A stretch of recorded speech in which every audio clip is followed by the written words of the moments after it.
হাতি ইঁদুরকে সাহায্য করেছে। হাতির এত বড় সাহস, শিয়ালের সাথে পাঙ্গা। হাতিকে যে আমার দেখতে হবে। হাতির এই ছোট্ট একটা ছানা আছে, এটাকেও আমি চুরি করে নিয়ে ঠিক আছে মা, আমরা গর্ত থেকে বের হব না তুমি যতক্ষণ না নামছো। হা হা হা হা হা হা হা হা। আমি তো দেখছি আমার জন্য আজ কচি কচি ইঁদুরের ছানারাও অপেক্ষা করছে। তুই কালে এখান থেকে যা, তারপর ব্যাপারটা আমি দেখছি।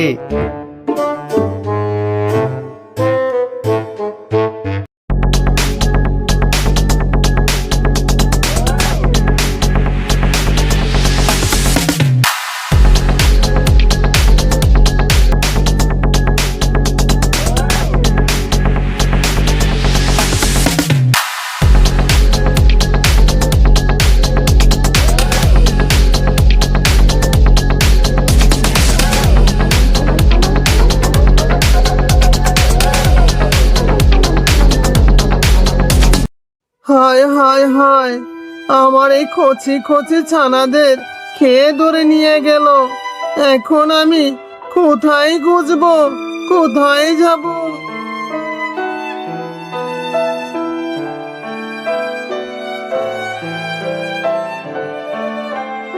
কি ইঁদুর ভাই, তুমি এখানে দাঁড়িয়ে দাঁড়িয়ে কান্না কেন করছো? হাতি ভাই, কি বলবো দুঃখের কথা। আহা হা হা হা হা হা।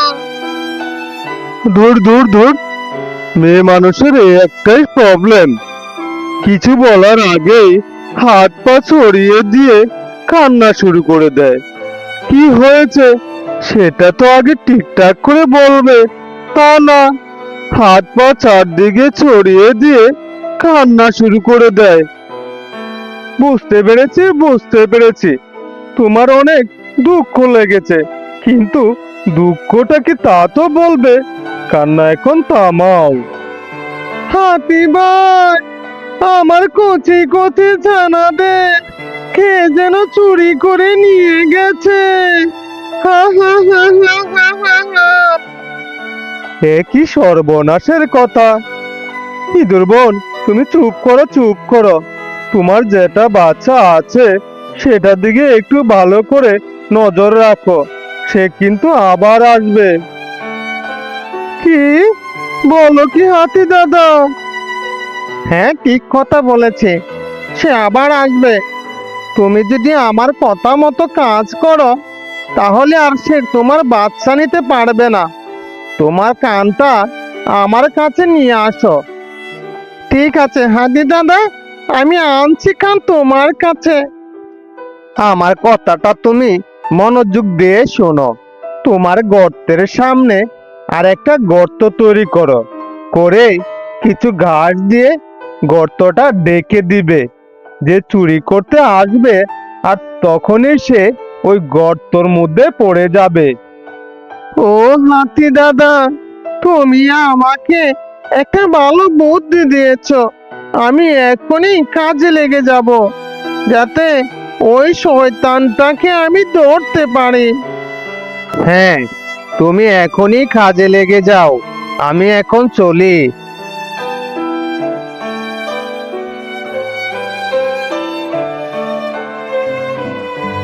বাহ, সব কাজ হয়ে গেছে।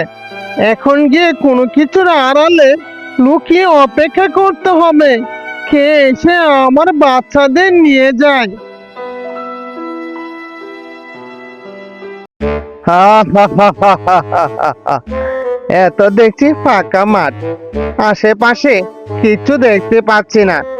যাই, ইঁদুরের বাচ্চাটাকে ধরে নিয়ে আসি।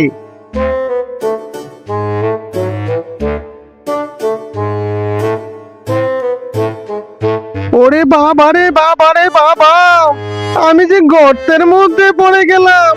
তাহলে কি এইসব ওই ইঁদুরের খাত? সে আমাকে ধরার জন্য হাত বেঁধে রেখেছে। বাবা রে বাবা, আমাকে এই গর্ত থেকে তুলো, মরে গেলাম, মরে গেলাম। হাতি দাদা, হাতি দাদা, দেখে যাও, দেখে যাও, শিকারি ধরা পড়েছে, চোর ধরা পড়েছে। হাতি দাদা, কই কই দেখি দেখি দেখি। আরে এত দেখছি আমাদের শিয়াল পণ্ডিত। তার মানে এই বনে যত বাচ্চা নাই হচ্ছে সবই শিয়াল পণ্ডিত নিয়ে কাঁদছে।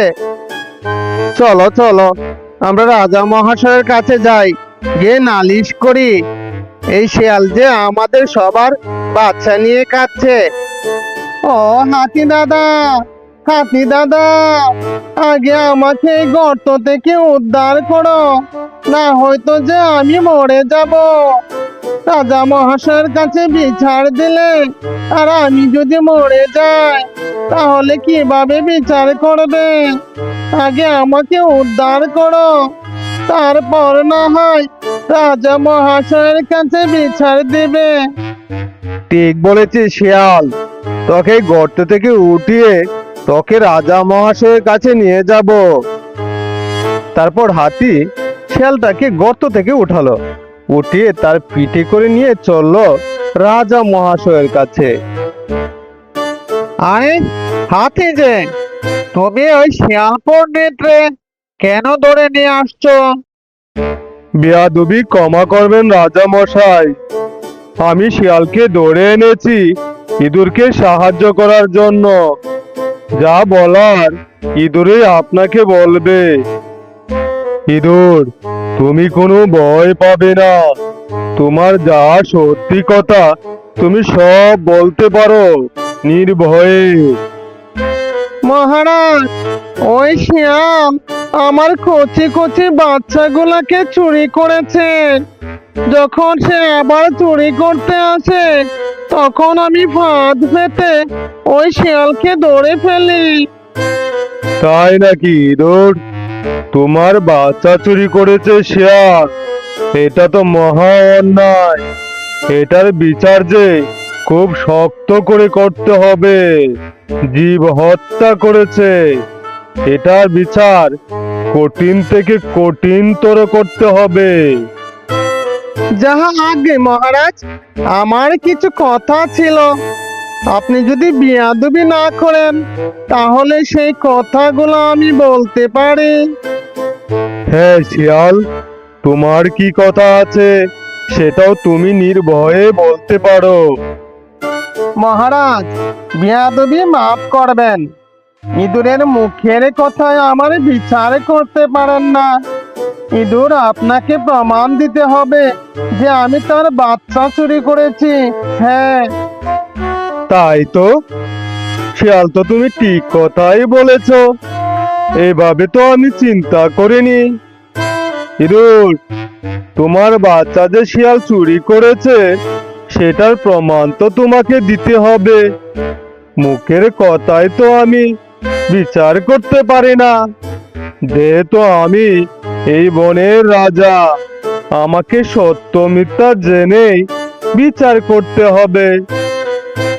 মহারাজ, আমার কাছে তো এখন তেমন কিছু প্রমাণ নেই যে আমি আপনাকে দেখাবো।